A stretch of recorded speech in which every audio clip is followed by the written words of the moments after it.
All right, welcome back to Mids from the middle of the Midwest, continuing with this slightly altered free-form format for some of these ideas.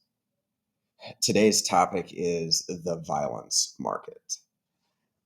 I have been contemplating, as a lot of people have, this rather strangely existential crisis we're having all over society, the sexual marketplace, politics, institutions, everything seems to be crumbling. And I'm looking at it from an economic point of view, not as an economic expert, but I think that there's a good metaphor.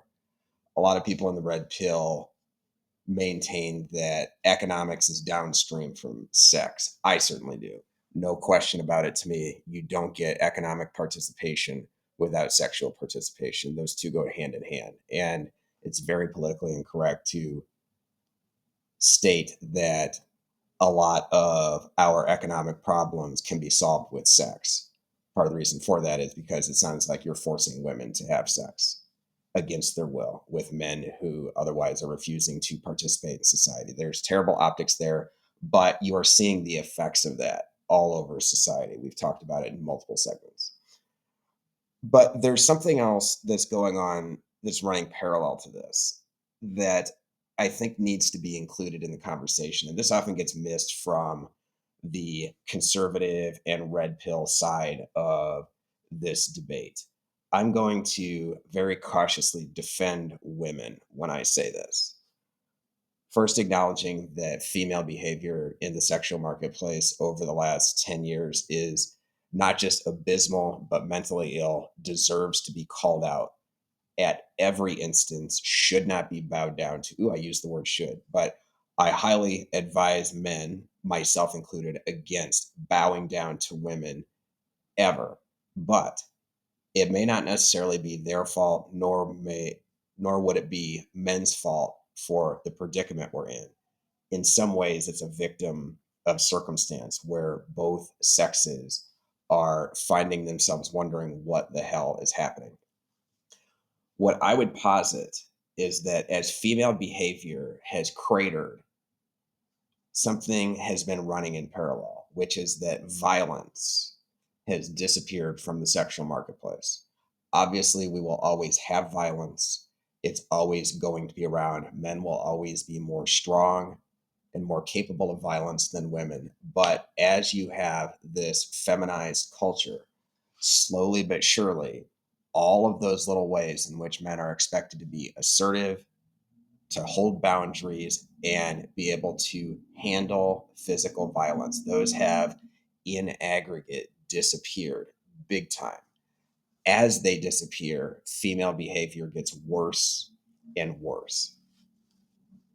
I am not sure how to resolve this, but I do understand, or I'm not sure how to resolve this, but I don't think it's really that taboo of an observation to notice that the violence that we're having in society, whether it's political, one side against another, or domestic, all stems from the same situation.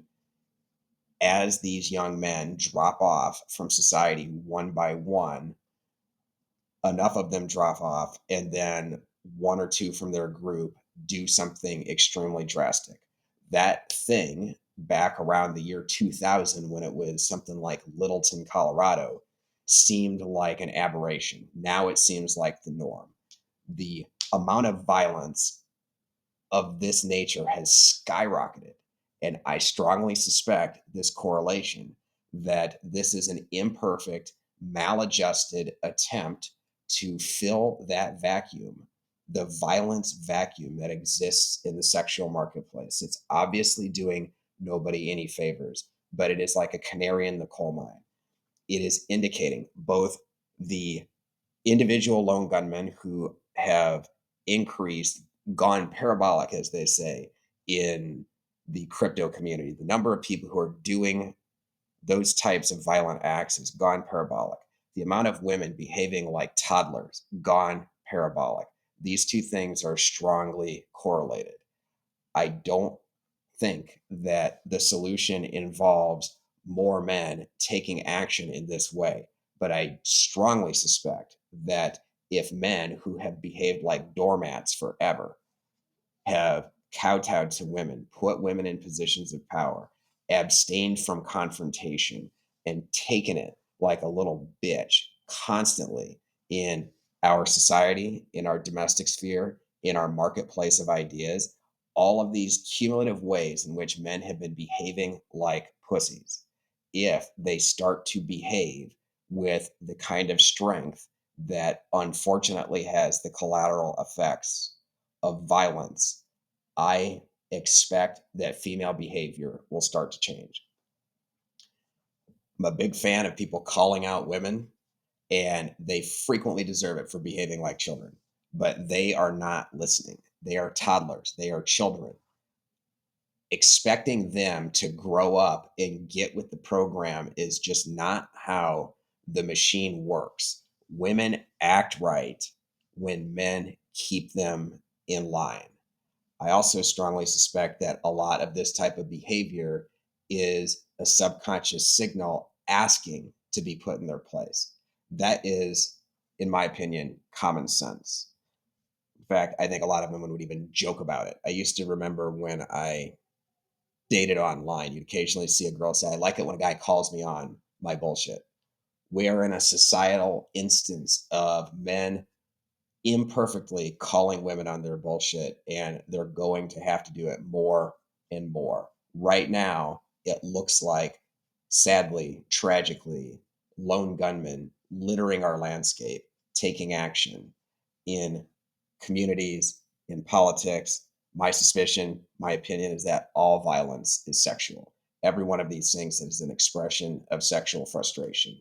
And if men begin to act with courage again in all of these little ways and big ways, physically, socially, philosophically, even spiritually, you will see women start to behave differently. Certainly, I expect that to be more effective than just telling women that they're being bitches. I think they know that already. Thanks for listening. Like, subscribe, and final thought. I think it's about time to switch from sell to buy on the sexual marketplace. Like, think about that guy. Who's the guy on, I think it's CNBC, Jim Cramer, that's like, you got to buy this stock now. This thing's going through the roof. It's possible the sexual marketplace is bottomed out. And this violence suggests that there may be an uptick. Not sure exactly how this manifests in society. That's what we're here just to observe.